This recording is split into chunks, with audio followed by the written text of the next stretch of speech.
Hare Krishna. So ఈరోజు భాగవతంలో ఈ శ్లోకం చాలా ముఖ్యమైనది.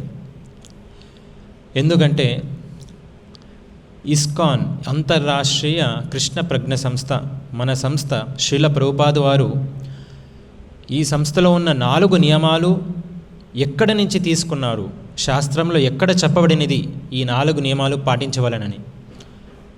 మన సంస్థలో ఇప్పుడు చూస్తే 4 నియమాలు మనం పాటిస్తాము. ఏవేవి? జూదం ఆడకూడదని, తర్వాత ద్యూతం పాన సురస్య స్త్రియ సూన, మాంసాహార భక్షణము, ఇలాంటివి ఈ నియమాలు పెట్టినవే. ఎక్కడి నుంచి ఇవన్నీ తీసుకున్నారు అంటే శ్రీమద్ భాగవతం ఈ శ్లోకం నుంచి ప్రభుపాదుల వారు ఈ నియమాలన్నీ తీసుకున్నారనమాట. సో ఇప్పుడు మనం చూస్తే ఇక్కడ పరీక్షిత్ మహారాజు పాండవులు వాళ్ళ అవతారాన్ని ముగించిన తర్వాత, వాళ్ళ కాలం చెందిన తర్వాత, పాండవుల తర్వాత పరీక్షిత్ మహారాజు రాజుగా ఉండేవాడు.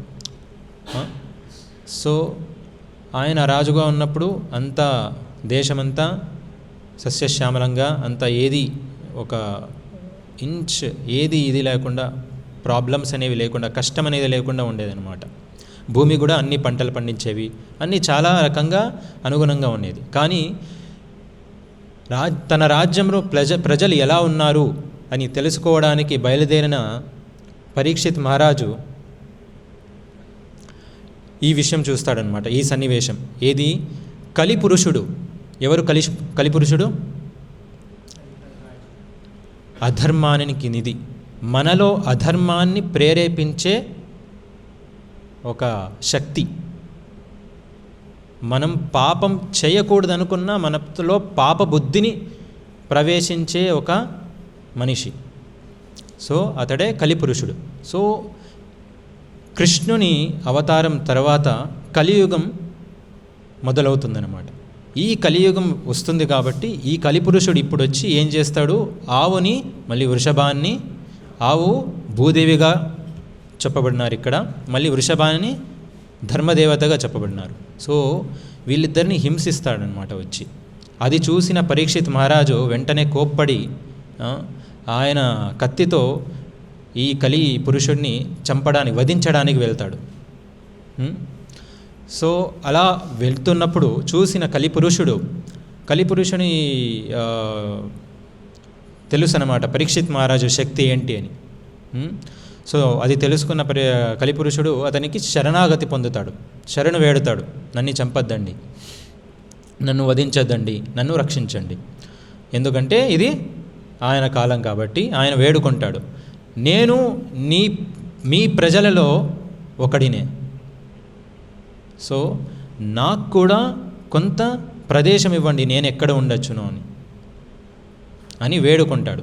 ఇంతవరకు మనం చూసిందే భాగవతంలో ఏం జరిగింది అని వేడుకుంటాడనమాట. ఇప్పుడు ఈ శ్లోకంలో సూత గోస్వామి చెప్తున్నాడనమాట, పరీక్షిత్ మహారాజు ఏ ఏ ప్రదేశాలు ఆయనకి కలిపురుషునికి ఇస్తాడో ఉండేకి. ఏ ఏ ప్రదేశాలు? ద్యూతం, పానం, స్త్రియ, సూన. ఈ 4 ప్రదేశాల్లో నువ్వు ఉండొచ్చు. ఎక్కడైతే జూదం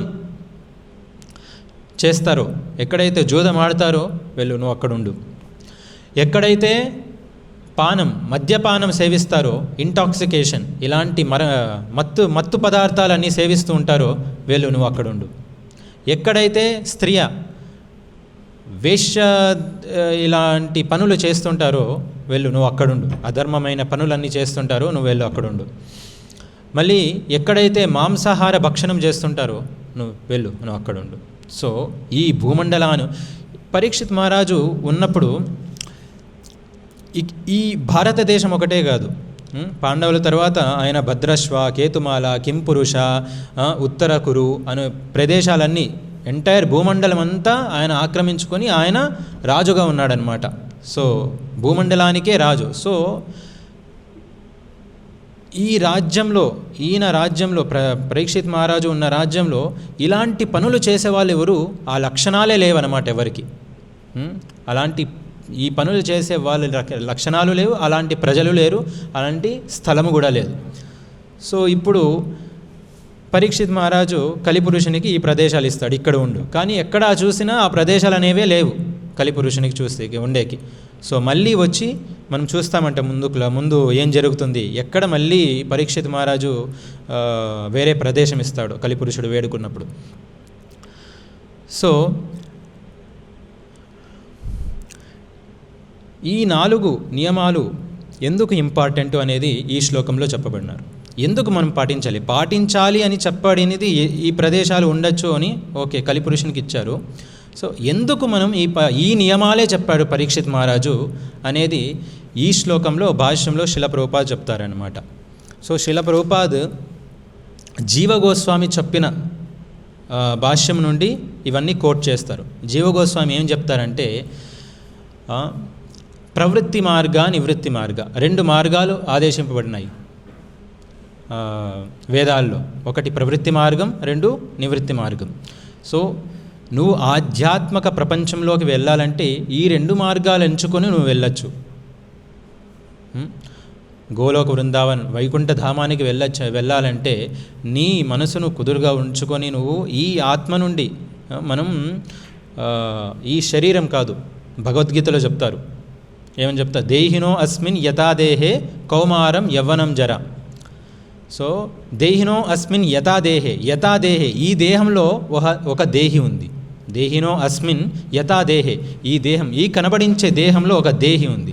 ఆ దేహినే నువ్వు ఆత్మ. సో మనం ఈ దేహం ద్వారా బంధింపబడి ఉన్నాం ఇప్పుడు. సో ఇలానే యవ్వన జర, ఫస్ట్ బాలుని మాదిరి బిడ్డ పుట్టి బాలుని ద్వారా యవ్వనం ద్వారా తర్వాత వృద్ధాపం ఎలా మారుతామో మరణము సంభవించినప్పుడు అలానే మనం ఇంకొక శరీరానికి మారుతామన్నమాట, వెళ్తాం. సో అలా మనం ఎన్నో కోట్ల జన్మల నుండి మనం ఇలా బంధింపబడి ఉన్నాం. ఒక శరీరం తర్వాత ఇంకొక శరీరంలో, ఇంకొక శరీరం తర్వాత ఇంకొక శరీరంలో బంధింపబడి ఉన్నాం అన్నమాట. మనం ఫ్రీగా లేము, మనం ఈ శరీరంలో బంధింపబడి ఉన్నాం. మన యాక్చువల్ శరీరం వచ్చేసి, మన యాక్చువల్ ప్రపంచం వచ్చేసి ఆధ్యాత్మిక ప్రపంచం, వైకుంఠ ధామం. సో అక్కడ వెళ్ళాలి అనేదే మనిషికి ఒక గోల్, లక్ష్యం. అక్కడికి వెళ్ళాలనేదే ఒక లక్ష్యం ఉండాలి. వేదాల ద్వారా మనం తెలుసుకోవడానికి భగవద్గీతలో చెప్పబడినది ఇది. సో అక్కడికి వెళ్ళాలంటే ఎలా? జీవ గోస్వామి చెప్పేది 2 మార్గాలు ఉన్నాయి, ప్రవృత్తి మార్గం, నివృత్తి మార్గం. ఎలా అయితే మనం కొందరికి చెప్తామన్నమాట, బయట వాళ్ళకి చెప్పినప్పుడు ఈ 4 నియమాలు మనం పాటించాలి, ఇది పాటిస్తేనే ఇది పాటింపాలని చెప్పేసి మనకి వేదాల్లో చెప్పినారు అని. కానీ వాళ్ళు ఏం ఆర్గ్యూ చేస్తారు, అప్పుడు సేమ్ వేదాల్లోనే సేమ్ శాస్త్రాల్లోనే మాంసాహార భక్షణం చేయొచ్చని ఒక పర్మిషన్ ఉంది. సేమ్ వేద శాస్త్రాల్లోనే నువ్వు మద్యపానం తీసుకోవచ్చని ఒక పర్మిషన్ ఉంది. సో ఇది శాస్త్రాల్లోనే చెప్తున్నారు, మీరు ఎక్కడి నుంచి కోట్ చేస్తున్నారు అని చెప్పి, మీరెందుకు ఇలా చెప్తున్నారు అని. మనం ఎప్పుడైనా ఇస్కాన్ డివోటీస్ బయటకు వెళ్ళి ఇలా వేరే వాళ్ళకి చెప్తే, సో ఎందుకు ఫాలో కావాలి, శాస్త్రాల్లోనే ఉంది. ఇప్పుడు ఫర్ ఎగ్జాంపుల్ కొన్ని శివ టెంపుల్స్లో చూస్తే, ఆలయాల్లో చూస్తే వాళ్ళు శివుడు కాలకూట విషం తాగాడని చెప్పేసి వీళ్ళు కొన్ని ఇంటాక్సికెంట్స్, మత్తు పదార్థాలు శివునికి అర్పించి వాళ్ళు కూడా ప్రసాదంగా తీసుకుంటారనమాట. కొన్ని టెంపుల్స్లో అలా ఉంది ఇది. సో ఇది శాస్త్రంలోనే చెప్పబడింది.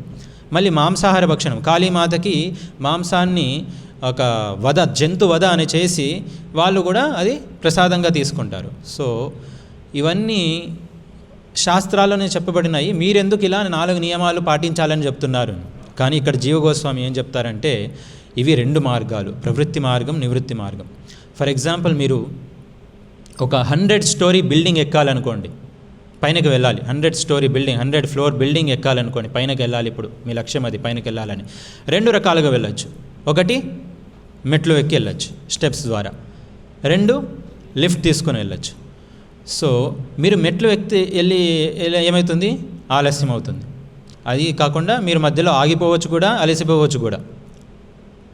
అదే ఈజీ మెథడ్ ఏది, లిఫ్ట్ తీసుకొని వెళ్ళడం ఈజీగా మీరు 100 స్టోరీ బిల్డింగ్ అయినా ఎక్కగలరు. సో అలానే శాస్త్రాల్లో కూడా 2 విధాలుగా ప్రవృత్తి మార్గ, నివృత్తి మార్గ. ఇప్పుడు మీకేమైనా ఒక డిసీజ్ వచ్చింది, నాకు డయాబెటీస్ అనుకోండి. సో డాక్టర్ దగ్గరికి వెళ్తారు. సో వెళ్ళి డాక్టర్ చెప్తారు మీరు షుగర్ ఇంకా ఆపేయాలి, షుగర్ తీసుకోకూడదు అని. సో అతను ఏం చెప్తానంటే షుగర్ కంప్లీట్గా ఆపేయాలంటే నా చేత కాదు, నా వల్ల కాదు, నేను చేయలేను అని అడిగినప్పుడు డాక్టర్ ఏం చెప్తారంటే ఓకే నువ్వు తీసుకోలేవంటే నువ్వు ఒక రిస్ట్రిక్షన్స్ పెడతారనమాట. So once in a month తీసుకో, వన్స్ ఇన్ ఏ 15 రోజులకు ఒకసారి తీసుకో ఒక చిన్నది. సో నీ మనసు కూడా కుదురుగా ఉంటుంది. అలానే ఎవరైతే కంట్రోల్ చేసుకోలేరో వాళ్ళ ఇంద్రియాలని, ఎవరైతే మాంసం తినకుండా ఉండలేరో, ఎవరైతే మద్యపానం తీసుకోకుండా ఉండలేరో వాళ్ళకి కొన్ని నియమాలు అనేవి పెట్టి వాళ్ళకి ఒక పర్మిషన్ అనేది ఇచ్చారనమాట. సో ఇక్కడ ఏం చెప్తారంటే సౌత్రామణి యజ్ఞము వంటి శాస్త్ర నియమములకు విరుద్ధముగా సురాపానము గావించుట అని. సో మనం ఎవరైనా కానీ మద్యపానం సేవించాలనుకోండి, ఇక్కడ ఏం చెప్తారు శాస్త్రాల్లో, సౌత్రామణి యజ్ఞం చేసి అక్కడ అర్పించిన ఆ మద్యపానాన్ని మీరు తీసుకోవచ్చు, స్వీకరించవచ్చు. అదే నాకు మాంసం తినాలనే కోరిక ఉంటే, మాంసాహార భక్షణం చేయాలంటే నువ్వు వెళ్ళి కాళీమాతకి ఆ జంతువధ అనేది ఇచ్చి అర్పించి అది తీసుకోవచ్చు. కానీ దానికి చాలా రూల్స్ అండ్ రెగ్యులేషన్స్ కూడా పెట్టారనమాట. ఎలా అయితే అలా కాదు, once in a fort night అంటే అమావాస్య రోజు అలాంటి సమయాల్లో నువ్వు ఈ యజ్ఞం చేసి ఆ కాళీమాతకి అర్పించి నువ్వు ఇది తీసుకోవచ్చు. ఆ జంతువధ చేసేటప్పుడు కూడా ఏం చెప్తారంటే నువ్వు ఇలా చెప్పాలి చెవిలో, మాంసహ అంటే మీనింగ్ ఏంటి, అర్థం ఏంటి అంటే నేను ఈ జన్మలో నిన్ను వధిస్తున్నాను, నీకు నన్ను వధించే శక్తి మరో జన్మలో నీకు ఇస్తాను అని. సో నెక్స్ట్ జన్మలో నువ్వు నన్ను వధించవచ్చు అనే ఇలాంటి రూల్స్ అండ్ రెగ్యులేషన్స్ అన్ని. సో ఎవరైనా కొంచెం కొంచెం మంచి బుద్ధి పెట్టుకొని చూసిన వాడు గ్రహించగలడు ఇలాంటి రిస్ట్రిక్షన్స్ ఎందుకు పెట్టాడు, నేను మరో జన్మలో ఎందుకు చావాలి, ఈ జన్మలో ఎందుకు ఇంత మాంసం కోసం నేను ఎందుకు మరో జన్మలో చావాలి అని కొంచెం బుద్ధి ఉన్నవాడు అర్థం చేసుకోగలడు. ఏమని, ఇవన్నీ మనకి కాదు, ఇలాంటి రిస్ట్రిక్షన్స్ ఎందుకు పెట్టాయంటే మనని ప్రోత్సహించడానికి కాదు, డిస్కరేజ్ చేయడానికి. ఇలాంటివన్నీ క్రమక్రమంగా ఒకరిని సరైన దారిలో పెట్టడానికి ఇలాంటి నియమాలని పెట్టారనమాట. సో వాళ్ళకి ప్రవృత్తి మార్గం అనే మార్గం ఉంది వేదాల్లో, శాస్త్రాల్లో. సో ఈ ప్రవృత్తి మార్గం ద్వారా వాళ్ళు కూడా ఒకరోజు భక్తి మార్గంలో రావచ్చు, ఒకరోజు అది ఎప్పుడైతే తెలీదు. ఆ భక్తి మార్గంలో వెళ్ళేటప్పుడు కూడా, ఇక్కడి నుంచి వెళ్ళేటప్పుడు కూడా ఎంతమంది అలా ముందుకు వెళ్తారో, మళ్ళీ ఎంతమంది అక్కడే ఆపివేస్తారో అది కూడా తెలియదు అనమాట. అది వాళ్ళ లక్షణాల బట్టి ఉంటుంది. ఫర్ ఎగ్జాంపుల్ ఈ శాస్త్రంలో ఇది పర్మిషన్ ఇచ్చినారు కాబట్టి, జంతువధ అవన్నీ పర్మిషన్ ఇచ్చినారు కాబట్టి ఏం జరిగింది, ముందు విచ్చలివడిగా ప్రజలందరూ జంతువధ చేసి మాంసాహారం తీసుకొనే స్టార్ట్ చేశారనమాట. సో అందుకనే మనకు తెలుసు బుద్ధుడు అవతరించినాడని. బుద్ధుడు అవతరించి ఏం చేస్తాడు, ఈ శాస్త్రంలో ఇలా చెప్పారని వీళ్ళు తప్పుగా అర్థం చేసుకొని వీళ్ళు ఇలా స్టార్ట్ చేశారని చెప్పేసి ఏం చేస్తాడు బుద్ధుడు, వేదాలని శాస్త్రాలని రిజెక్ట్ చేస్తారనమాట. సో అది ఇంకొక సబ్జెక్ట్. బట్ ఇక్కడ చూస్తే మనం ఈ శాస్త్ర నియమముల ద్వారా వాళ్ళు కూడా అలాంటి అధర్మ లక్షణాలను కూడా వాళ్ళు మంచి మార్గంలో వచ్చేట్టు ఇలా పెట్టారనమాట. బట్ నివృత్తి మార్గం అంటే ఏంటి, నివృత్తి మార్గం అంటే ఇవన్నీ కంప్లీట్గా స్టాప్ చేసి భక్తి మార్గంలోనే దేవునికి సమర్పించి అన్నీ తనకుండవన్నీ సమర్పించి భక్తి మార్గంలోనే ఉండడం, ఇది నివృత్తి మార్గం.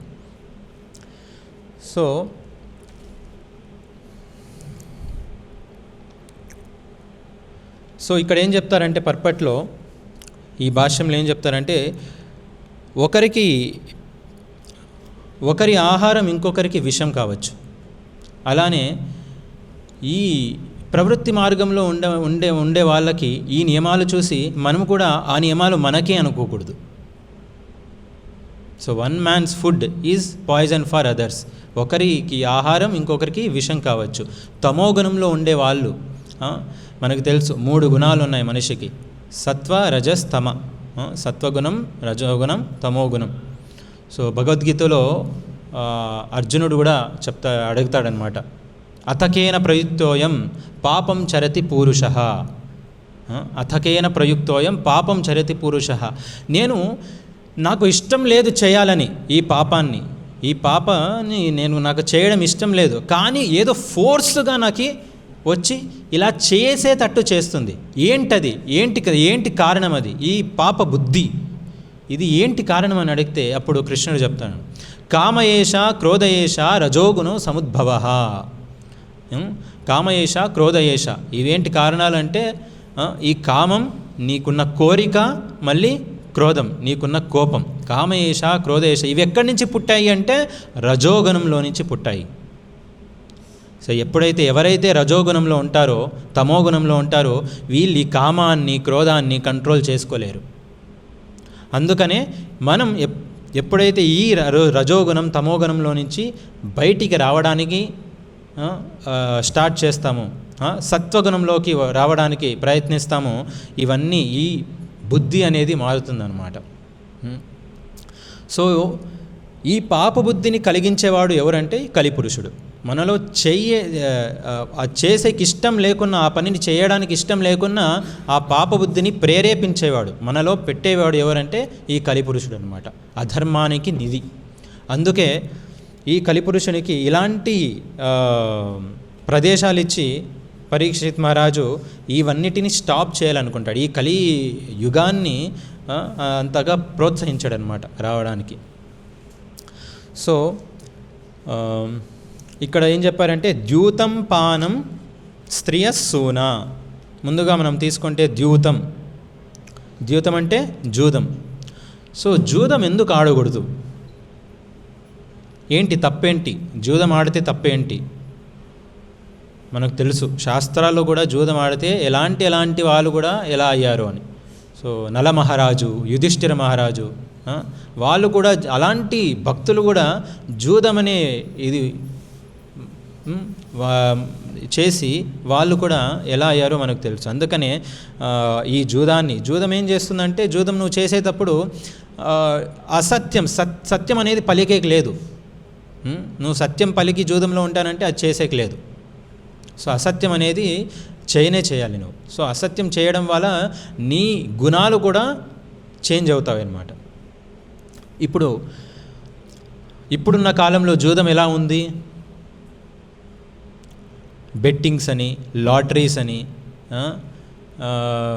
ఇంకా చూసుకుంటే రమ్మీ అని, నీకు చిన్న ఫోన్ చాలు నీకు ఇక ఇలా గ్యాంబ్లింగ్, ఇలా జూదం అనేవి ప్రేరేపించేకి. అదే చూడండి, ఇప్పుడు ఈ ఒక్క స్మార్ట్ ఫోన్ ద్వారా మీరు చెయ్యకూడదనుకునే పని కూడా మీతో చేసేలాగా చేసేది ఈ కలిపురుషుడు. అందుకే ఇస్కాన్ సంస్థలో ప్రభుపాదు ఎలా పరీక్షిత్ మహారాజు ఈ 4 నియమాలు చెప్పారో, మన సంస్థలో కూడా ప్రభుపాదు ఈ 4 నియమాలు పెట్టి మనల్ని ఈ అధర్మ దారిలో పడకుండా మనల్ని కాపాడినారనమాట ప్రభుపాదు. సో ఈ 4 నియమాలు ఎప్పుడు పాటిస్తామో ఈ అధర్మ దారిలో మనం పడం. సో ద్యూతం పానం స్త్రియస్సూన, పానం మద్యపానం. సో ఇంటాక్సికేషన్, ఇది ఈ మత్తు పదార్థాలు తీసుకున్నప్పుడు మనకేమవుతుందంటే తపస్సు చేసే శక్తి మనం కోల్పోతాం. తపస్సు చేసే శక్తి మనకు ఉండదన్నమాట. సో మనం టీ కాఫీ కానీ తాగినప్పుడు, ఇప్పుడు ఏదైనా కొంచెం మనుగడి ఉన్న మనిషి కూడా అర్థం చేసుకోగలడు. కాఫీ ఒక రోజు తాగపోతే, రోజు తాగుతున్న వానికి కాఫీ ఒక రోజు తాగపోతే మనకేమవుతుందంటే తలనొప్పి అనేది వస్తుందన్నమాట. సో ఎందుకు వస్తుంది అంటే వాళ్ళు అడిక్ట్ అయి ఉన్నారు దాంట్లో. దాంట్లో అడిక్ట్ అయి ఉన్నారు. ఇవన్నీ మత్తు పదార్థాలు అనమాట. ఈ మత్తు పదార్థాలు మనం తీసుకున్నప్పుడు మన బుద్ధి మందబుద్ధి అవుతుంది అనమాట. సో ఈ అధర్మ లక్షణాలు అధర్మం చేసేకి ఇవన్నీ ప్రేరేపిస్తాయి అన్నమాట. అందుకే ఈ మద్యపానం కానీ, మాంసాహార భక్షణం కానీ. సో మాంసాహార భక్షణం కూడా చూస్తే కొందరు చెప్పచ్చు అనమాట, ఏమంటారు, జీవాన్ని హింసించడం మీరు తప్పు అంటారు. జీవవధ, జంతువధ చేసి జీవాన్ని హింసించడం. సో కృష్ణ భగవద్గీతలో ఏం చెప్తారంటే మమైవాంశో జీవలోకే జీవభూత సనాతన మన షష్ఠేంద్రియ అని. మమైవాంశో జీవలోకే, ఇక్కడున్న ప్రజలందరూ, ఈ జీవులందరూ నా అంశాలు, నా అంశాలు, పార్ట్ అండ్ పార్సెల్స్ అంట, నా అంశాలు. సో ఒకరికొకరు అన్నదమ్ముల మాదిరి. సో ఒకరు ఇంకొకరిని వధించడం. మోడ్రన్ సివిలైజేషన్లో, మోడ్రన్ ఈ కాలంలో ఇప్పుడు చూస్తే సిటిజన్స్ అంటే, ప్రజలంటే ఎవరు? మనుషులు మాత్రం ప్రజలు. కానీ శాస్త్రంలో ఏం చెప్తారంటే ప్రజలు, సిటిజన్స్ అంటే చిన్న చీమ నుంచి పెద్ద ఏనుగు వరకు ప్రతి ఒక్కరూ నివసించే వాళ్ళందరూ ప్రజలే.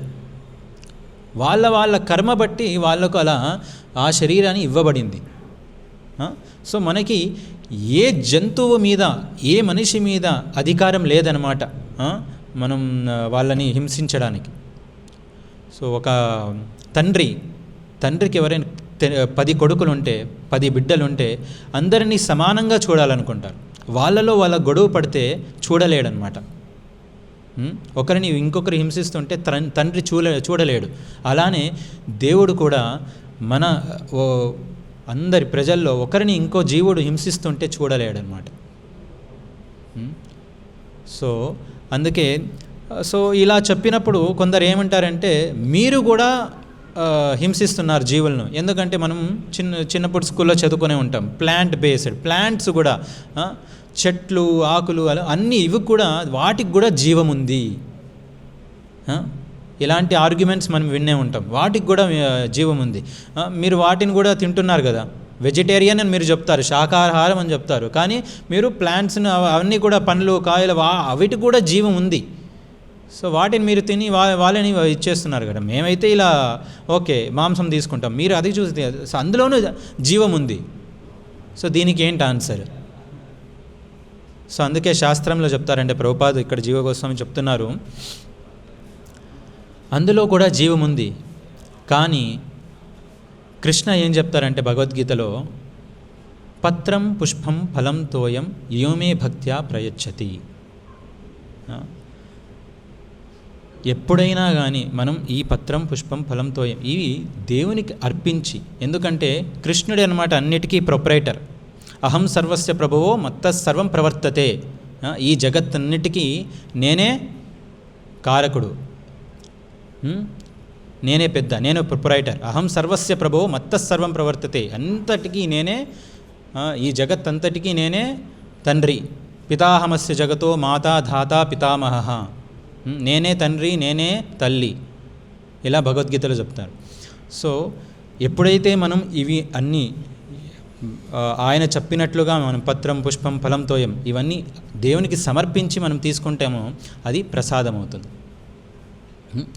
సో ప్రభుపాదికి ఒకసారి ఇలా అడుగుతారన్నమాట news reporters. So you are vegetarian, are you vegetarian? Reporter అడుగుతారు, are you vegetarian? You are follow vegetarian, మీరు వెజిటేరియన్ ఫాలో అవుతారని. సో ప్రభుపాద చెప్తారు, మేము వెజిటేరియన్ ఫాలో కాదు, వీఆర్ కృష్ణాటేరియన్స్ అంటారు. సో కృష్ణాటేరియన్స్ అంటే ఏమి? సో 3rd చాప్టర్లో చెప్తారనమాట. ఏం చెప్తారు? యజ్ఞశిష్ట శినస్సంతః ముచ్యంతే సర్వకిల్బిషై భుంజంతేత్వ అగం పాప. ఈ యజ్ఞం అనే చేయకుండా ఎవరైతే వాళ్ళ ఇంద్రియ ప్రీతి కోసం ఎవరైతే ఏదైనా తీసుకుంటారో వాళ్ళు ఏం తీసుకుంటారు? భుంజంతేతే అగం పాప. వాళ్ళు ఏం తీసుకుంటారో పాపాన్ని తీసుకుంటున్నారు. ఎప్పుడైతే పాప అనేది పెరుగుతుందో భూమి మీద, మనలో కానీ పాపం అనేది పెరుగుతుందో ఏమవుతుంది? మనకు దుఃఖం అనేది వస్తుంది. పాపానికి కారణం ఏమంటే, దుఃఖానికి కారణం ఏమంటే పాపం. మనం ఎప్పుడైతే పాపం చేస్తామో దుఃఖం అనేది మనకి వస్తుంది. సో యజ్ఞశిష్ట శినస్సంతా ముచ్యంతే సర్వకిలబిషై. బట్ యజ్ఞంలో అర్పించి తీసుకుంటే దాన్ని ప్రసాదంగా భావిస్తారనమాట. ఈ పాపం అనేది మనకు ఉండదు. అందుకే పత్రం పుష్పం ఫలం తోయం, యజ్ఞంలో అర్పించాలి. కానీ ఏవేవి అర్పించాలి అనేవి కూడా కృష్ణుడు చెప్పాడు. పత్రం పుష్పం ఫలం తోయం. ఫర్ ఎగ్జాంపుల్, ఉదాహరణకు కృష్ణుడు ఏమన్నా వేరేది అర్పించు అంటే మనం చేసేవాళ్ళం, అది కూడా చేసేవాళ్ళం. ప్రభుపాద అలానే అంటారనమాట. సో ఇప్పుడు కృష్ణ మనకి ఇంకొకసారి వచ్చి నెక్స్ట్ టైం వచ్చి ఇవి అర్పించండి అంటే వీఆర్ రెడీ అంటారు. కానీ ఎప్పుడైనా ఇంటికి ఎవరైనా గెస్ట్ వచ్చారనుకోండి, ఎవరైనా ఇంటికి గెస్ట్ వచ్చారు, వాళ్ళకి ఏది ఇష్టమో అదే ఇస్తాం, కానీ మా దగ్గర ఇది ఉంది ఇది తీసుకోండి అంటే అది భక్తి ప్రేమ అవ్వదు. సో అలానే కృష్ణుడు ఏం చెప్తారు, పత్రం పుష్పం ఫలంతో యోమే భక్త్యా ప్రయచ్చతి, నువ్వు ఈ వీటిలో ఏవి అర్పిస్తావో అది భక్తితో అర్పించు, నాకు నేను అది తీసుకుంటాను. సో అది మనం ఇన్ రిటర్న్ మనం తీసుకున్నప్పుడు, అది ప్రసాదంగా మనం తీసుకున్నప్పుడు మనకి అలాంటి పాపం అనేది, దోషం అనేది ఉండదు.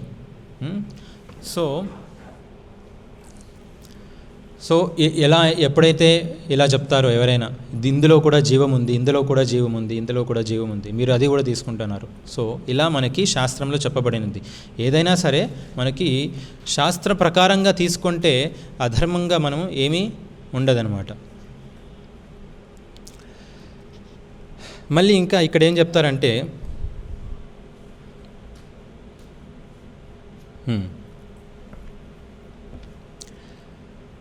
ఎలా అయితే పరీక్షిత్ మహారాజు అతడు ఆ సమయంలో రాజుగా ఉండి, రాజు అంటే ఏమి, ఇప్పుడు గవర్నమెంట్ మాదిరి. సో ఎలా అయితే పరీక్షిత్ మహారాజు ఈ 4 నియమాలను, ఈ 4 ప్రదేశాలను ఉండొచ్చు అలో చేయలేదు, దాని కలిపురుషుని అలో చేయలేదో, ఇప్పటి గవర్నమెంట్ కూడా ప్రభుపాద చెప్తారు వాళ్ళు కూడా ఇవన్నీ పెట్టాలి. ఈ నియమాలన్నీ పెడితే అవినీతి ఇవన్నీ ధర్మనీయంగా ఉంటే ఏమవుతుంది, అందరూ భగవద్భావనతో ఉంటారు అని చెప్తారు. సో మొదటిది ఏం చెప్తారంటే, తక్కువలో తక్కువ నెలకు 2 దినములు తప్పనిసరి ఉపవాసం చేయవలెను. సో ఏది అదే ఆ రోజులు 2 రోజులు ఏకాదశి. సో ఏకాదశిలో మనం ఉపవాసం చేస్తే ఏం జరుగుతుంది అంటే, మనలో తపశ్శక్తి అనేది పెరుగుతుంది. సో జీవుడు కిందకి ఎలా వస్తాడు అంటే, వర్షం ద్వారా జీవుడు కిందకు వస్తాడు. వర్షం ద్వారా జీవుడు కిందకు వచ్చి పంటల్లో చేరి ఆ ధాన్యాలు మనం తిన్నప్పుడు భర్త శరీరం నుండి భార్య శరీరంలోకి వెళ్తాడనమాట. ఇది జీవం యొక్క ప్రాసెస్. అలానే ఏకాదశిలో పాపం అనే బుద్ధి ఎక్కడ ఉంటుంది అంటే, అధర్మ లక్షణాలు అనే ప్రేరేపించే బుద్ధి ఎలా ఉంటుంది, ఎక్కడ ఉంటుంది అంటే ధాన్యాల్లో నిండి ఉంటుంది. అందుకే శాస్త్రంలో చెప్తారు ఏకాదశి రోజు ఉపవాసం ఉండండి అని. ఈ గ్రెయిన్స్ అనేవి తీసుకోకూడదు, ఈ ధాన్యాలు అనేవి తీసుకోకూడదు. సో ఇది చాలా ఇంపార్టెంట్. ఏకాదశి మనం ఎందుకు పాటిస్తామంటే ఇది వెరీ ఇంపార్టెంట్ యాక్చువల్లీ. నీలో తపశ్శక్తి అనేది పెంచుతుంది. ఇంకా అది కాకుండా ఫర్ ఎగ్జాంపుల్ మనుషులందరికీ ఒక్కొక్క కోరిక ఉంటుందన్నమాట. నాకు విద్య అనేది చాలా మంచిగా రావాలి అని. సో ఏదైనా ఇలాంటి కోరిక ఉంటే ఏం చెప్తారు శాస్త్రాలు, ఈ వ్రతం చేయండి అని. ఈ వ్రతం చేయండి. ఫర్ ఎగ్జాంపుల్ వరమహాలక్ష్మి వ్రతం చేయండి, మీకు లక్ష్మి అనేది కలుగుతుంది. అక్షయ తృతీయ రోజు ఒక వ్రతం చేయండి అని. లేదా విద్యా గణపతి హోమం చేయండి, మీకు ఇలా విద్య అనేది అబ్బుతుంది. లేదా ఒక్కొక్క వ్రతంని గురించి చెప్తుంటారు. ఏమవుతుంది, వ్రతం అనేది చేస్తే మనకి వ్రత ఫలం అనేది వస్తుంది. వ్రత ఫలం అనేది మనకి వస్తుంది అన్నమాట.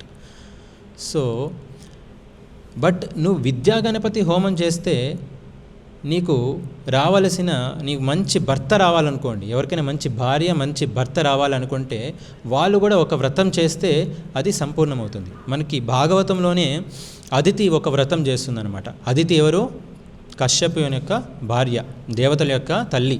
సో అదితి పయోవ్రతం అని ఒక వ్రతం చేసి వామన దేవుణ్ణి కొడుకుగా పొందుతుంది. సో ఇలాంటి వ్రతం చేస్తే ఒక ఫలం అనేది మనకు వస్తుంది. సో విద్యా గణపతి వ్రతం ఏదైనా అలాంటి వ్రతం చేస్తే నీకు మంచి భార్య భర్త రావాలంటే రారు, నీకు విద్య మాత్రమే వస్తుంది.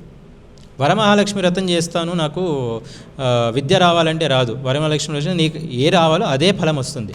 సో ఒక వ్రతం చేస్తే అదే ఫలం వస్తుంది, ఈక్వివాలెంట్ టు దట్ ఫల, అదే ఫలం వస్తుంది, వేరే ఫల రాదు. సో శాస్త్రంలో ఏదైనా ఒక్క వ్రతం ఉందా, అన్ని ఫలాలు ఇచ్చే ఒక్క వ్రతం ఏదైనా ఉందంటే అది ఏకాదశి వ్రతం. అందుకే ఏకాదశి వ్రతాన్ని మనం అనుసరించినప్పుడు ఎన్నో చోట్లు ఇది చెప్పబడిందనమాట. ఎంతోమంది రాజులు, అంబరీష్ మహారాజు మనకు తెలుసు. అందరికీ ఎవరికైనా తెలుసు అంబరీష్ మహారాజు ఎవరు అని? అంబరీష్ మహారాజ్ అనే రాజు ఉండేవారనమాట. సో ఆయన ఒకసారి ఏకాదశి వ్రతం చేస్తుండగా దుర్వాసముని వస్తారు ఆయన ఇంటికి. సో ఎవరైనా గెస్ట్ వస్తే వాళ్ళని సంతృప్తిపరచడం ఇది ఒక ఆచారం. సో దుర్వాసముని వచ్చినప్పుడు ఓకే, వాళ్ళు నదికి వెళ్ళి స్నానం చేసి వస్తారనమాట. ఇది దుర్వాసముని అంబరీష్ మహారాజుని చెక్ చేసేకి ఇలా వస్తారనమాట. సో నదికి వెళ్ళి స్నానం చేసి వచ్చి వాళ్ళు ఆహారం అనేది సేవిస్తారు. సో వెళ్ళిన మనిషి తర్వాత రానేలేదు. ఇక్కడ చూస్తే ఏకాదశి గడియలు దాటి ఆయన ఉపవాసం చేస్తున్నాడు. ఏకాదశి గడియలు దాటి ద్వాదశి వచ్చేసింది. సో ద్వాదశి గడియల్లో ఆయన ఆ ఉపవాసాన్ని స్టాప్ చేయాలి, బ్రేక్ చేయాలి. సో అందుకని చెప్పేసి ఆయన గెస్ట్ తినకుండా ఏది తినకూడదు, అది ఒక రూల్ ఉంది. సో గెస్ట్ తినకుండా ఏది తినకూడదు, అందుకని చెప్పేసి ఆయన వెయిట్ చేస్తుంటారు. కానీ ఆయన ఎంతసేపటికి రాడు. సో ఏం చేస్తాడంటే అక్కడున్న ప్రీస్ట్ అందరూ ఒక సలహా ద్వారా ఆయన నీళ్ళు తాగుతాడనమాట. సో ఆ నీళ్ళు తాగినప్పుడు ఆయన నిర్జల ఏకాదశి చేస్తున్నాడు కాబట్టి ఆయన నీళ్ళు తాగితే బ్రేక్ చేసినట్టు, ఏకాదశి ఉపవాసాన్ని బ్రేక్ చేసినట్టు. తర్వాత నీళ్ళు వాల్యూ లేదనమాట, ఏది తీసుకోకున్నట్టుగానే ఉంటుంది. సో అందుకని ఆయన అలా తీసుకుంటాడు. సో కానీ దుర్వాసముని ఆ సమయానికి కరెక్ట్గా వచ్చి చాలా కోప్పడతాడనమాట. నేను నీ ఇంటికి గెస్ట్గా వచ్చాను, నన్ను ఇదిగా చేయకుండా, నన్ను సేవ చేయకుండా ఫస్ట్ నువ్వు తీసుకుంటావని ఆయన హెయిర్తో ఒక రాక్షసుని పుట్టించి అంబరీష్ మహారాజుని చంపేదానికి చూస్తాడనమాట. కానీ ఏం జరుగుతుంది? అంబరీష్ మహారాజు భక్తుడు, కృష్ణుని యొక్క భక్తుడు. ఆయన సర్వేంద్రియాలని కృష్ణుని యొక్క భక్తిలో సమర్పించాడనమాట. ఎలా అది చెప్తారనమాట. ఒక్కొక్క ఇంద్రియాన్ని ఎలా దేవునికి సమర్పించవచ్చో, కాళ్ళు ఆలయానికి నడిచేదానికి, చేతులు ఆలయాన్ని శుభ్రం చేసేదానికి, కళ్ళు భగవంతుని చూసేదానికి, నోరు భగవంత్ నామాన్ని చెప్పేదానికి, ఇలా ఒక్కొక్క ఇంద్రియాన్ని ఒక్కోలోగా ఆయన సమర్పించి అంత భక్తుడు ఆయన. సో ఇలా రాక్షసుని ఆయన మీద పంపినప్పుడు దేవుడు ఉంటారా కృష్ణుడు. సో వెంటనే సుదర్శన చక్రాన్ని ఆయన వధించేదానికి పంపిస్తాడనమాట. సో సుదర్శన చక్రం వచ్చినప్పుడు ఫస్ట్ అతని రాక్షసుని సంహరించి దుర్వాసమునికి వెళ్తుంది. సో ముల్లోకాలు వెళ్తాడు దుర్వాసముని, నన్ను రక్షించండి. కానీ ఎవరు కాపాడలేరు సుదర్శన్. సో తర్వాత అట్ లాస్ట్ ఆయన్ని తర్వాత భూమండలానికి మళ్ళీ ఏం చెప్తారంటే నారాయణ దగ్గర వెళ్ళినప్పుడు దుర్వాసముని చెప్తారనమాట, నిన్ను ఎవరు కాపాడలేరు. సో ఎవరైతే నిన్ను కోప్పడినావో ఆయన దగ్గర వెళ్ళి ఆ భక్తుని దగ్గర వెళ్ళి శరణ వేడితేనే సుదర్శన చక్రం నిన్ను కాపాడుతుంది అని. సో ఇలాంటి మహిమలు కలిగినది భక్తి. ఏకాదశి వ్రతం కానీ ఏదైనా కానీ ఇలా ఎన్నెన్నో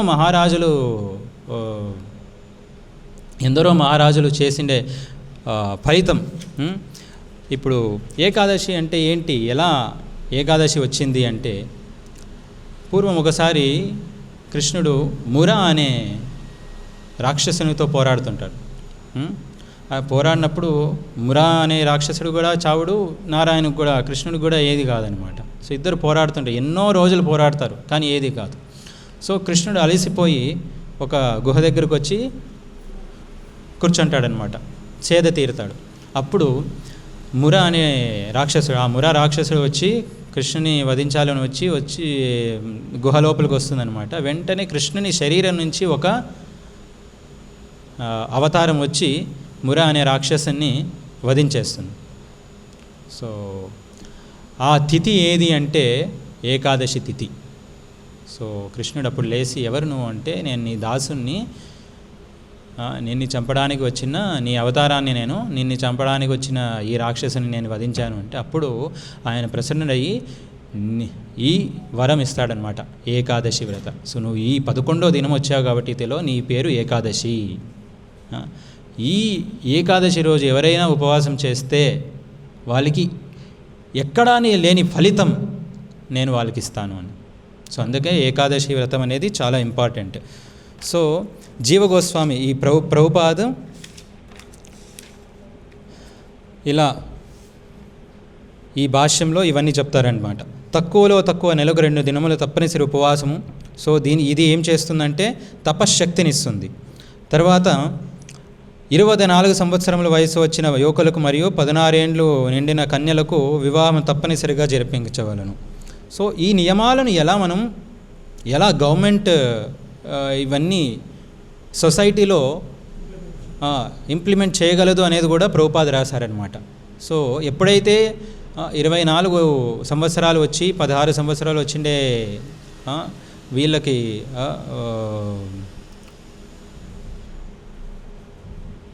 పెళ్లి చేస్తారు, వివాహం చేస్తారో, సో వాళ్ళు కంట్రోల్లో ఉంటారు అని. ఈ విడాకులు అనే చట్టాన్ని వ్యభిచారాన్ని ప్రోత్సహించేదే కానీ దీన్ని విడాకులు తీసుకొని వాళ్ళ కోరిక ద్వారా వాళ్ళు ఇది ఉంటారనమాట. సో అది కూడా ఇక్కడ నిర్దేశింపబడినది అనమాట భాగవతంలో. సో ఇంకొకటి ద్యూతం పానం స్త్రియస్సూన. సో ఈ 4 ఈ అన్ని రకముల జూదములు, ఈవెన్ మనం కార్డ్స్ కానీ ఏదైనా కానీ, ఈవెన్ మొబైల్ ఫోన్లో ఏదైనా గేమ్స్ కానీ ఇవన్నీ స్టాప్ చేయాలని ఇక్కడ మనకి చెప్తారనమాట. సో ప్రభుపాద్ ఒకసారి జుహులో ఉన్నప్పుడు, బాంబేలో ఉన్నప్పుడు డాక్టర్ సేతి, గోపాలకృష్ణ సేతి, ఆయన ప్రభుపాద్ అట్రాక్ట్ అయ్యి, ప్రభుపాద్ వాళ్ళ ప్రవచనాలకు అట్రాక్ట్ అయ్యి ఆయన వస్తారనమాట. సో ఆయన ప్రభుపాద్ కోసం జుహు ల్యాండ్లో ఆయన కొంచెం టెంపుల్ లాగా స్థాపించేకి హెల్ప్ చేస్తారనమాట. సో ప్రభుపాద్తో అడిగి ఫస్ట్ ఏం చేయాలంటే ఫస్ట్ ఈ ల్యాండ్కి కాంపౌండ్ వాల్ క్రియేట్ చేయి అంటారు. సో కాంపౌండ్ ఏ ల్యాండ్కైనా ఒకటి కాంపౌండ్ వాల్ ఉంటే అది సురక్షితం. సో కాంపౌండ్ వాల్ క్రియేట్ చేయంటారు. సో ఆయన కాంపౌండ్ వాల్ అనేది కడతారనమాట. సో ఇక్కడ ప్రభుపాద్తో ప్రతినిత్యం ఉండే ఒక అతను పటేల్, ప్రభుపాద్ ఫ్రెండ్ లాంటి అతను పటేల్, సో చూసి ప్రభుపాద్కి చెప్తారనమాట, ప్రభుపాద్ మీరేమో కాంపౌండ్ వాల్ కట్టారు, కానీ ప్రజలందరూ దీన్ని చూసి, బయట ఉండే వాళ్ళందరూ దీన్ని చూసి ఏదో జైలు మాదిరి ఉంది, ఇది లోపల ఒక జైలు చేస్తున్నారు వీళ్ళు అని కమెంట్ చేస్తున్నారు ప్రభుపాద్ అని. సో ప్రభుపాద్ ఉండి కొన్ని క్షణాలు ఉండి చెప్తారనమాట, యాక్చువల్లీ ఇది జైలు కాదు, బయట జైలు, లోపల అనేది స్వేచ్ఛ. ఎందుకంటే బయట ఉన్నవాళ్ళు ఈ 4 నియమాలు పాటించలేరు, కానీ లోపల ఎవరెవరు ఉంటారో ఈ 4 నియమాలు పాటిస్తారు. ఈ 4 నియమాలు పాటిస్తే ఏమవుతుంది?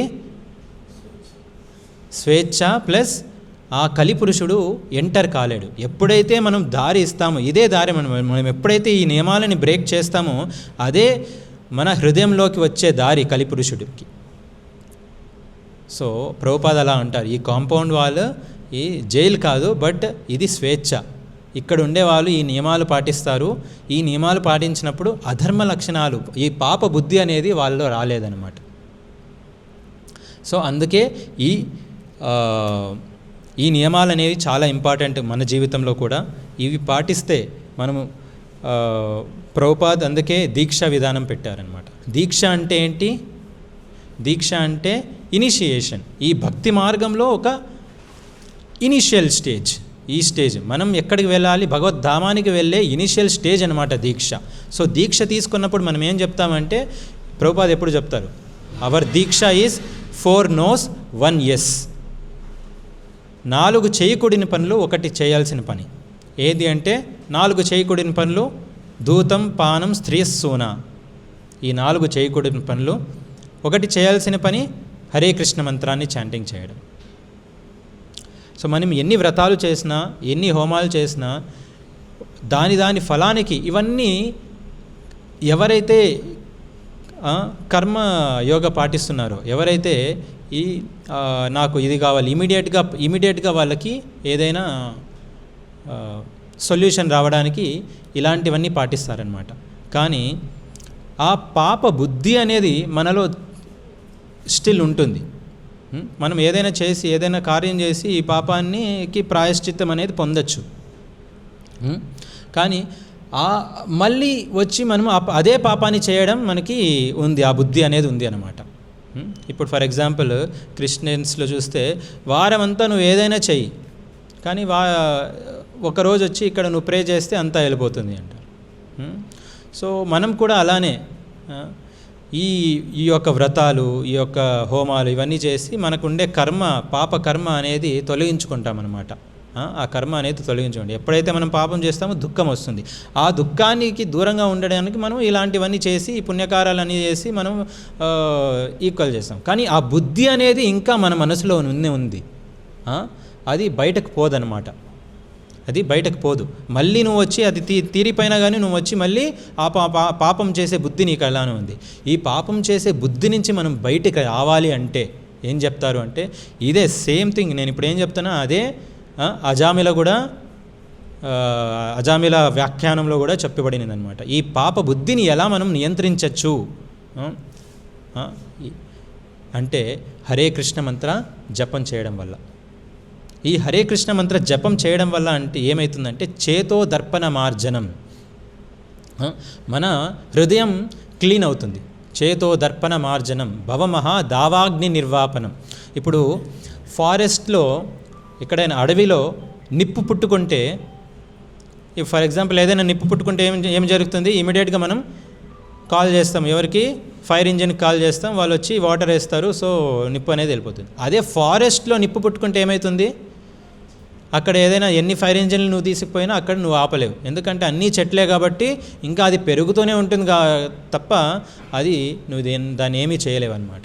కానీ అప్పుడు ఆ ఫారెస్ట్ ఫైర్లో వర్షం వచ్చిందనుకోండి, ఆ అడవిలో ఆ నిప్పు పుట్టుకున్నప్పుడు వర్షం వచ్చిందనుకో, ఇమ్మీడియట్గా అది అగ్ని అనేది ఆరిపోతుంది అనమాట. సో అలానే చేతో దర్పణ మార్జనం భవమహా దావాగ్ని నిర్వాపనం. ఈ అగ్ని అనేది ఉంది అనమాట, పాప బుద్ధి అనేది ఉంది. ఆ దాన్ని బయటకు తీయాలి, బయటికి వెళ్ళాలి అంటే ఏం చేయాలంటారు? మనం ఈ హరే కృష్ణ మంత్ర జపాన్ని నిత్యం చేయడం. నిత్యం 16 మాలలు నిత్యం చేయడం, అది ఇంపార్టెంట్. నువ్వు ఫర్ ఎగ్జాంపుల్ అదే మధు పండిట్ ప్రభు కూడా చెప్తారు, ఒక ఇనుముని ఐరన్ని అగ్గిలో పెట్టినప్పుడు ఆ ఇనుము వేడెక్కి అగ్గి మాదిరే తయారవుతుందన్నమాట. అది ఆ ఇనుముని కూడా తీసుకొని ఎక్కడైనా వేరే పెడితే అది కూడా ఫైర్ని పుట్టిస్తుంది. సో అలానే అదే సేమ్ ఇనుముని మనం ఫైర్లో పెట్టి తీసేస్తే అది ఏమవుతుందంటే దానికి అంతా అది అగ్గి మాదిరి తయారు కాదు. నువ్వు ఏదైనా పాత్ర వేడి చేస్తున్నావు, సో నువ్వు వేడి చేస్తున్నప్పుడు ఆఫ్ చేసి ఆన్ చేస్తామంటే అది ఎప్పుడు వేడి అవుతుంది? వేడి కాదు. అలానే మనం హరే కృష్ణ మంత్రాన్ని ఒకరోజు చేసి వదిలిపెట్టేసి మళ్ళీ ఎప్పుడో చేసి మళ్ళీ నెక్స్ట్ వారానికి చేసి మళ్ళీ నెక్స్ట్ వారానికి చేస్తే మనలో ఏం చేంజ్ తీసుకురాలేదన్నమాట. సో ఆ కర్మ అనేది ఈ హరే కృష్ణ మంత్రాన్ని చేయడం వల్ల అదంతా బై ప్రోడక్ట్ అంటే ఏది ఈ పాపం చేసే కర్మ కానీ ఏదైనా చెడ్డ కర్మ కానీ అవన్నీ ఉంటే ఇవన్నీ తొలగిపోతుంటాయి. కానీ నిత్యం చేయడం వల్ల ఏం జరుగుతుంది అంటే, ఇప్పుడు ఏదైనా సీడ్ తీసుకోండి, ఏదైనా విత్తనం తీసుకొని నాటితే, భూమిలో నాటితే మొక్క మొలిసి చెట్టు అవుతుంది, మారుతుంది. అదే బీజాన్ని, అదే సీడ్ని మనం రోస్ట్ చేసి భూమిలో పెడితే ఎప్పటికీ మొలవలేదన్నమాట. అలా అన్నమాట హరే కృష్ణ మంత్రం. హరే కృష్ణ మంత్రాన్ని నిత్యం జపించడం వల్ల మనలోని పాప బుద్ధిని ఇది తీసేస్తుంది. సో పాప బుద్ధినే తీసేసినప్పుడు మనం పాపం చేయాలనే కోరిక కూడా మనం పుట్టదనమాట. సో అలా మనం కామయేష క్రోధయేష రజోగుణ సముద్భవ మహాశన మహాపాప్మ విద్యేనం ఇహవైరినం. ఇది ఇహవైరినం, మనకి ఈ పాప బుద్ధి అనేది వైరినం, మన శత్రువు. దీన్ని తొలగించాలంటే రజోగుణం తమోగుణంలో నుంచి బయటకు వచ్చి సత్వగుణంలోకి రావాలి అంటారు. సో ఆ సత్వగుణంలోకి రావాలంటే ఏం చేయాలి? మనం హరే కృష్ణ మంత్రం ABCD అంటారు. మన సీనియర్ డివోటీస్ ఎవరైనా ఉంటే ABCD. ఏ అంటే అసోసియేషన్, భక్తుల సాంగత్యంలో ఉండడం. సో ఎవరైనా భక్తుల సాంగత్యంలో ఉంటే వాళ్ళని చూసి మనం కూడా నేర్చుకుంటామన్నమాట. సో కొంత సాంగత్యంలో సంగాత్ సంజాయతే కామః, ఎవరైనా సంఘంలో ఉంటే వాళ్ళ అలవాట్లు కూడా మనకు వచ్చి మనం కూడా మారుతాం. సో అందుకే భక్తుని సాంగత్యంలో ఉండడం, association of the devotees. B అంటే ఏంటి? Book reading. శ్రీల ప్రభుపాద వాళ్ళు ఇచ్చిన గ్రంథాలని మనం కూడా చదవడం. ఎంత మనం చదువుతామో అంత మనకు లోపలికి వెళ్ళి ఇంప్లిమెంట్, అది కూడా మనకి ప్రేరేపిస్తుంది అనమాట యూనియన్ని. మళ్ళీ సి అంటే చాంటింగ్, జపం చేయడం. మళ్ళీ డి అంటే డైట్. డైట్ అంటే ప్రసాదం మాత్రం తీసుకోవడం. ప్రసాదం మాత్రం తీసుకోవడం. మనం వెజిటేరియన్స్ కాదు, కృష్ణాటేరియన్స్. ప్రసాదం తీసుకుంటే మనకి ఈ పాప బుద్ధి అనేది పుట్టదు అని. సో ఈ ప్రతి ఒక్కరికి విజ్ఞప్తి, ఈ ABCD అనేది ఫాలో కావడం చాలా ఇంపార్టెంట్. ఇక్కడ రాస్తారు, ప్రభుపాద ఏం రాస్తారంటే, శ్రీకృష్ణ భగవానుని ప్రీత్యర్థమే ప్రతిదిగా వనరించట ద్వారాను, ప్రామాణికులు లేదా ఆత్మధర్ములైన మహాత్ముల నుండి శ్రీమద్ భాగవత శ్రవణము చేయుట ద్వారాను, గృహమునందు కానీ మందిరమునందు కానీ హరినామ సంకీర్తనము గావించుగాను, శ్రీమద్ భాగవత ప్రచారకులైన భాగవతోత్తములకు సర్వనిధులైన సేవలను చేయటం వల్లను, ఇవన్నీ చేయడం వల్ల భగవద్భావన అనేది, భక్తి అనేది పుడుతుందన్నమాట. భక్తి అంటే ఏంటి? అన్యాభిలాషిత శూన్యం జ్ఞాన కర్మాది అనావృతం. ఈ కర్మ ఇలాంటి మనం చేస్తాం, ఈ బుద్ధి ఉందే, ఈ పాపం, ఈ కర్మ ఉంది, సో ఈ వ్రతం చేసి నేను ఇది తీర్చుకుంటాను, ఈ బుద్ధి అన్నిటినీ జ్ఞాన కర్మాది అనావృతం, దాన్ని తీసేస్తుంది అనమాట భక్తి. ఎప్పుడు? హృషికేన సేవనం, హృషికేశ సేవనం. హృషికేశ అంటే కృష్ణుడు. మన ఇంద్రియాలతో హృషికేశునికి సేవించినప్పుడు మనకి ఈ ఇంద్రియాలు అనేవి కంట్రోల్లో ఉంటాయి అన్నమాట. సో ఇక్కడికి ఈ భాగవత ప్రవచనం ఈరోజు స్టాప్ చేద్దాము. ఎవరికైనా ఏమైనా క్వశ్చన్స్ ఉంటే అడగచ్చు.